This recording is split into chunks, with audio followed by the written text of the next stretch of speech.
Alright adventurers, are you ready to dive back into the world of Dragon Raja ReRise? This time we're not just talking about slaying dragons, we're talking about building the ultimate squad to do it with style. Because let's be honest, going into battle alone is tough, but having the right heroes by your side makes the journey a whole lot more exciting. That's where our brand new Dragon Raja ReRise tier list comes in.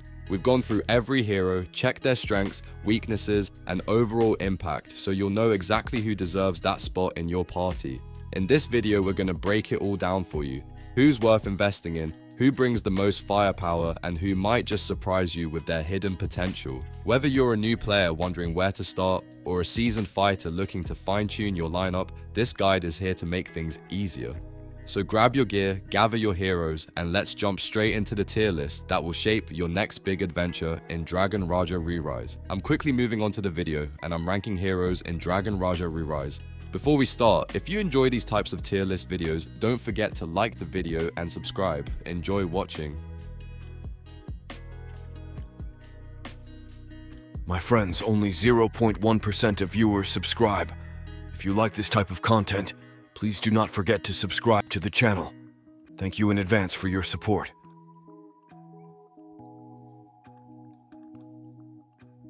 The heroes in this tier are, in order from top left to bottom right, Raymond, Wambokian, Sakura, Yabuki, Manstein, and Masashi Toyama. You ever look at a hero and think, wow, you exist, that's something. Yeah, welcome to the D tier of Dragon Raja ReRise, where characters try their best, but honestly, they're more like participation award winners. They can get you through the very early stages of the game, but past that, you might want to politely thank them and move on. Let's start with Raymond, who is an attacker. On paper, he has burn effects and a little hit rate debuff, but in practice, meh. He's basically that guy in the group project who says, I'll handle it, then just copies the Wikipedia page. He does have consistent single target hits and a tiny knockback, which is nice for keeping enemies off your squishy teammates. In the beginning of the story mode, Raymond can feel useful, even carrying some solo missions, but once the difficulty spikes, he falls off faster than a Wi-Fi signal in the basement. Then we have Wambokian, another attacker. His big selling point is draining the enemy's EX points. Sounds awesome, right? Like you're about to pull off some galaxy brain strategy. Except, it rarely works the way you want it to. He's too fragile, his gimmick is unreliable, and before you know it, he's face down while the enemy is still spamming ultimates like nothing happened. Wambokian is basically the definition of cool idea, bad execution. Moving on to Sakura Yabuki, also an attacker. She brings speed into defense shredding and can throw out projectiles that hit multiple enemies. Sometimes she even stuns, which sounds spicy, and to be fair, in early content or when you're grinding low-level dungeons, Sakura can clear waves of weaker enemies quickly. The problem? Her damage output is about as threatening as a rubber chicken, and her survivability is paper thin. In PvP, her occasional stun can be funny when it lands, but it's about as reliable as a vending machine that eats your coins. She's good for beginners, sure, but she won't stick around in the long run. Now let's talk about Manstein, the supposed defender. You'd think, okay, a tank, this guy should hold the line. Nope, he tries to counterattack and reduce enemy attack, but his stats just do not keep up. He's too fragile for a tank, and the little damage he does manage is basically background noise. Manstein is like bringing a plastic shield to a sword fight. You admire the effort, but you're not betting on him. And finally, Masashi Toyama, who is a supporter. His whole shtick is putting enemies to sleep with a drowsy effect, which is hilarious in theory. Like, who doesn't want to nap mid-battle? But again, it's inconsistent, and once you hit higher level content, his stats are too weak to keep him relevant. He's kind of like that one friend who always says, "Don't worry, I got this," right before tripping over their shoelaces. So yeah, that's the D tier crew. They're quirky, sometimes fun for beginners, and every once in a while they'll surprise you. But if you're aiming plain for late game content or serious PvP, they'll hold you back faster than carrying 5 bags of groceries up the stairs.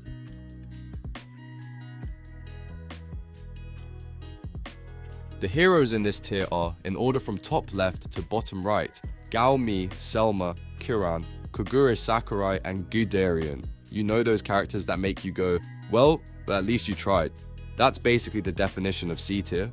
These heroes aren't completely useless, they have 1 or 2 tricks that can help in the early or mid game, but once you move into tougher content, they're like trying to fight a dragon with a butter knife. They're best used as filler until you unlock someone stronger. Let's start with Gaomi, who is technically a defender, but she kinda moonlights as a part-time healer and energy booster. She can heal a single ally moderately, give herself and her team some dodge buffs, and even provide an aura that restores energy over time. In easy encounters, Gao Mi feels reliable, and in longer PvP fights, she can give your team a tiny edge with her energy boosts. The problem is that her stats and scaling fall off hard. By late game, she's more like a nice sidekick than a dependable tank. Then there's Selma, a supporter who offers healing and a debuff cleanse. Honestly, she's like the budget version of Enxi or Norma. You get the basic healing kit, but without the power or efficiency. Early on, she'll keep your team from collapsing, but as soon as you unlock a better healer, Selma is probably heading straight for the bench. Think of her as the training wheels of the support category. Next up is Kiran, another supporter lista. Kiran can cleanse debuffs and even grant allies some resistance against status effects, which is genuinely helpful when you're just starting out. But here's the catch, his stats are super fragile and he doesn't bring much else to the table. You'll get some good mileage out of him in early missions where constant cleanses are nice, but in higher content, he folds faster than a cheap launcher. Now let's talk about Kogure Sakurai, a supporter with some interesting utility. He offers control immunity for allies and mixes that with a bit of magic damage plus an energy boost. That combo can actually shine in PvE, especially in event missions or mid-level dungeons where spamming skills makes life easier. In PvP, his buffs can help in those long grindy fights. The problem is that his stats are weak, his buffs aren't always consistent, and at best he's situational. He's like that one guy at a party who brings chips and soda, useful but not exactly the life of the party. Finally, we have Guderian, another supporter with a unique gimmick. He plays around with debuffs and can even restore EX points, which sounds pretty clever. But once again, the issue is his low stats. He just doesn't have the strength to keep up with stronger enemies, so his utility feels wasted. It's like buying a fancy tool that breaks after one use. Cool idea, but not very practical in the long run. So overall, the C-tier heroes give you a taste of useful mechanics. Healing, cleansing, energy boosts, but they never reach the level where you'd actually want to rely on them for endgame content. They're the temporary co-workers of Dragon Raja ReRise. They'll help out when no one else is around, but you're not inviting them to the big project.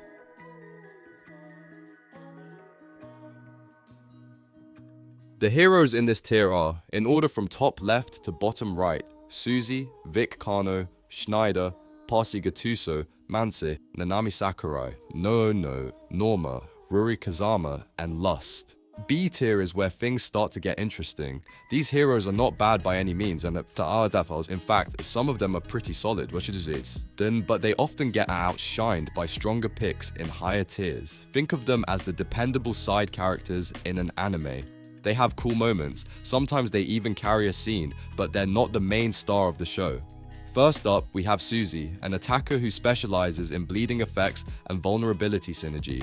Her damage over time abilities stack up nicely, and she can support allies by amplifying enemy weaknesses. The problem? She doesn't have the explosive burst to keep up with the true damage dealers in the game.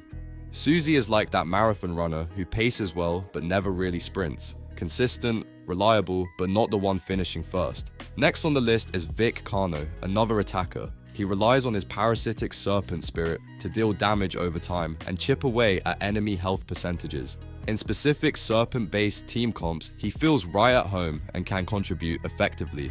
Outside of that though, his damage output ends up feeling middling. Vic Kano is kind of like that one friend who only shines when playing their favorite game. Put him in the right spot and he's great, but otherwise he's just average. Moving along to Schneider, an attacker with some utility baked into his kit. His magic nail skill reduces enemy healing and even boosts the damage that debuffs deal to enemies.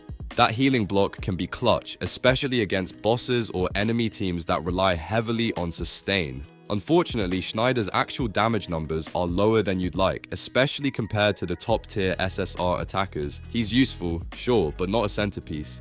Think of him as the supporting actor who delivers a memorable one-liner but never headlines the movie. Now let's talk about Pasi Gattuso, an SSR defender.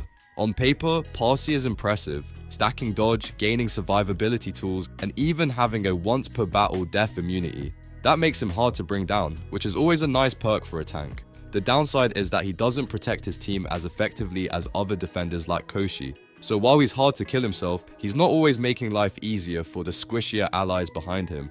Pasi is basically that guy who brags about surviving alone in a fight, while the rest of the team wipes out. Our next defender is Manse, who brings Purity Barrier for damage reduction and some healing support to the table. Early on, Mance is genuinely useful. He can soak damage and provide protection while your team gets stronger. But as the game progresses, his scaling just doesn't keep up, and eventually, his role becomes redundant. He's like the training wheels you eventually grow out of, helpful at first, but not built for the big leagues. Then there's Nanami Sakurai, another SR defender with a bit more self-reliance. She can heal herself, counterattack, and even shield up while slowing enemies around her. In PvE, she's excellent for keeping weaker teammates safe during missions and dungeon runs. In PvP, her ability to slow down aggressive enemies can shift the flow of battle, even if only temporarily. Nanami is simple, sturdy, and dependable. A great budget tank who can hold the line when you're still building your dream roster. Shifting gears to supporters, we have No, an SSR with a very unique kit. She uses assist and rally mechanics, applies a profiling defense shred, and helps her team hit harder with her attack boosts. The drawback? She lacks an X skill, which really limits her long-term value. Still, No is beginner-friendly and works well in both PvE and PvP when paired with strong attackers. She's the type of hero that gets things done without needing complicated setups. The reliable coworker who keeps projects on track, even if they never aim for a promotion. Another dependable supporter is Norma, an SSR focused on healing and survivability. She can restore health across the entire team and generate protective shields that absorb incoming damage. This makes her fantastic for long PvE battles like raids and also gives her a role in PvP, keeping the squad alive against big bursts of damage. The issue is that Norma gets overshadowed by Enxi, who does her job better with superior heals and energy regeneration. Still, for early and mid-game players, Norma is a rock-solid pick. Up next is Ruri Kazama, an SSR supporter who thrives in teams built around Nightmare and Dreamlink synergy. When paired with other heroes who specialize in crowd control, Ruri feels amazing, adding extra layers of disruption to enemy teams. But outside of those niche compositions, her performance drops off. She's a specialist. She is incredible in her element, but inconsistent if you try to force her into a standard team. Basically, Ruri is that one pro gamer who only plays one champion. Terrifying in the right match, but lost everywhere else. And finally, we have Lost, another SSR supporter. Her entire gimmick is based on male and female buff and debuff splits, with a little charm control on the side. The theme is definitely fun and creative, but in practice, it's situational and weaker if your team is a mix of different characters. Lust can absolutely shine in very specific lineups, but most players won't find her consistently reliable. She's like the party trick friend, super entertaining when the setup is right, but otherwise just kind of there. So that's your B tier lineup. They're not bad, in fact some of them are pretty solid, but they're the kind of heroes you'll likely replace once you unlock the real heavy hitters. They can carry you through the middle game, give you niche advantages, and even surprise you sometimes, but at the end of the day, they're supporting acts, not headliners.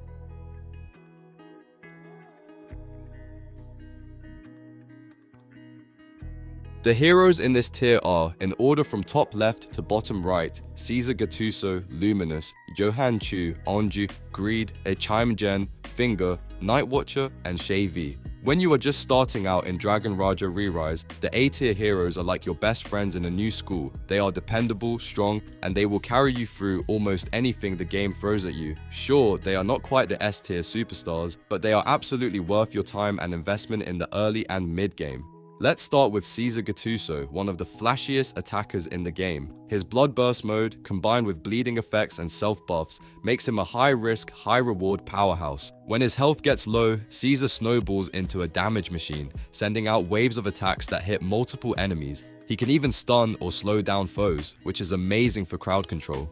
Caesar shines in both PvE and PvP, and his dramatic, aggressive playstyle makes him a go-to pick for players who love to fight on the edge. Next up is Luminous, a crit scaling attacker who doubles as a flexible support. He may not hit as explosively as S tier damage dealers, but his true damage on critical hits makes him a reliable carry over long fights. What really sets Luminous apart is his utility. He can shield allies, knock enemies back, and even heal himself to stay in the fight. If you want a character who does a bit of everything, steady DCPS, some tankiness, and a dash of support, Luminous is your guy. Then we have Johan Chu, the fiery swordsman with burn synergy written all over his kit. Johan stacks area of effect burns, detonates them with hellfire, and wrecks enemies with stylish sword combos. He also brings strong critical hit potential, which makes him perfect for offensive teams. Pair him with burn-focused supports like Xavi, and Johan becomes the center of a firestorm that just keeps spreading. He's the calm warrior type, but once the battlefield heats up, he's absolutely deadly. Moving on to Anju, another attacker with a very unique twist, speed-stealing debuffs. Anju weakens enemies while powering himself up, and when you add his poison synergy into the mix, his damage and utility really start to snowball. He is not just swinging for numbers, he is actively sabotaging the enemy's momentum. If you like the idea of slowing down your opponents while zooming ahead yourself, Anju is a sneaky but powerful choice. Next is Greed, a specialist in single target damage. His kit revolves around true damage follow-ups and shredding enemy defenses with corrosion stacks. The longer a fight goes on, the nastier Greed gets, making him perfect for boss fights and extended encounters. He may not wipe entire waves like Caesar, but when it comes to burning down a big target, Greed does the job ruthlessly well. Now let's talk about Chimegen, a supporter who brings both crowd control and damage. His nightmare skills can disrupt enemies, while his debuffs reduce their defense, making them easier to finish off. At the same time, he shields his allies and reduces incoming damage, blending offense with protection. Chimegen is especially valuable in PvP setups, where locking down opponents can mean the difference between winning and getting steamrolled. For defenders, Finger is one of the toughest anchors you can ask for. His taunts force enemies to focus on him, his self-healing keeps him alive, and his damage reflection adds insult to injury. In PvE, Finger is fantastic for protecting fragile teammates during boss fights. In PvP, his taunt completely disrupts enemy strategies, forcing them to waste key skills on him. If you need the tank who does his job without fuss, Finger is dependable and surprisingly fun to use. Then there's Nightwatcher, a supporter with some serious control tools. His ability to seal enemies, apply vulnerability debuffs, and even deny EX points makes him very strong in defensive or utility-focused teams. While he may not have the same versatility as S-tier supports, Nightwatcher can still tilt the battlefield in your favor by limiting what your opponents are able to do. He's like the chess player who takes away all your best moves before you can even use them. Finally, we have Xavi, a supporter who is practically Johan Chu's best friend. Xavi specializes in extending burn effects, spreading debuffs, and even dispelling enemy buffs. If you're running a burn-focused team, Xavi turns your fire into an unstoppable inferno. On his own, he may feel situational, but in the right comp, Xavi elevates your damage dealers to terrifying levels. Pair him with Johan Tassi and watch your enemies melt. So, that's the A-tier lineup. Heroes who can handle almost anything you throw at them. They may eventually get outclassed by the S-tier giants, but don't underestimate their reliability. For beginners and even mid-game players, these heroes will carry you through story missions, dungeons, and PvP matches with ease. They are strong, flexible, and absolutely worth investing in if you want a roster that feels solid from the ground up.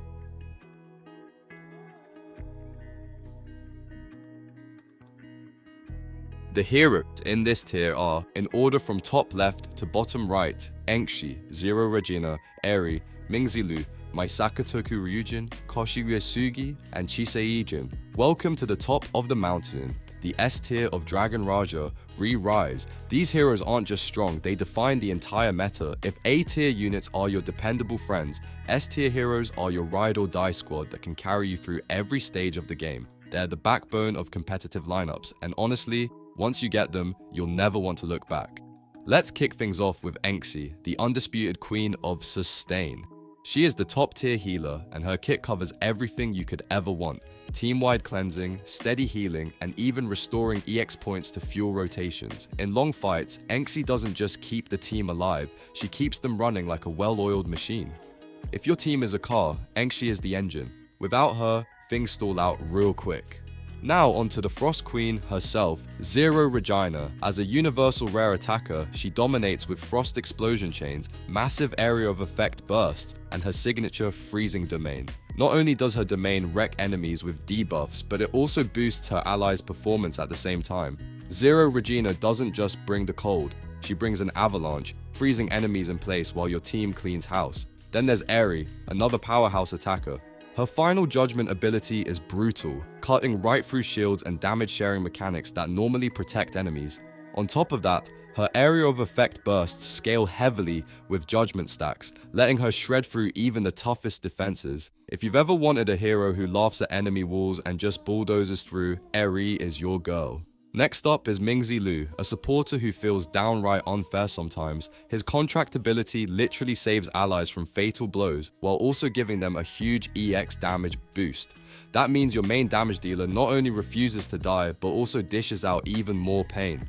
Mingzi Lu is a late game staple for a reason. He makes your carries practically immortal while supercharging their offense. Let's talk about Mai Sakatoku Ryujin, an attacker who brings both stealth and devastating damage over time. She can cloak the entire team, making them untouchable for a moment, while her hemorrhage effects deal true damage that scales into monstrous burst. The best part? She works in so many different strategies. Whether you need survivability or insane DOT damage, Mai has you covered. Of course, no top tier would be complete without a wall, and that's where Koshi Uesugi comes in. He's one of the best defenders in the game, shielding the team with his Black Sun barrier while reducing incoming damage. Koshi doesn't just soak hits, he weakens enemies with burning synergy, creating openings for your attackers to clean up. If Enshi is the engine of your team, Koshi is the armored chassis keeping everything safe.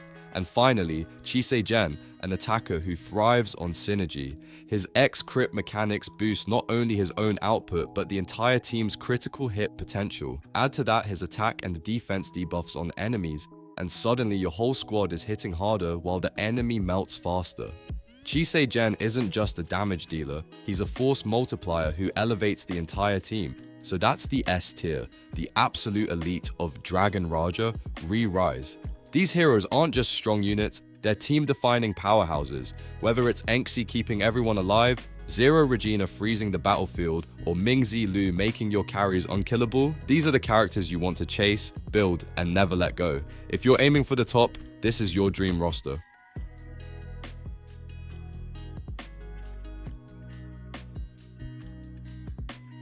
The video ends here. See you in another video. Don't forget to subscribe.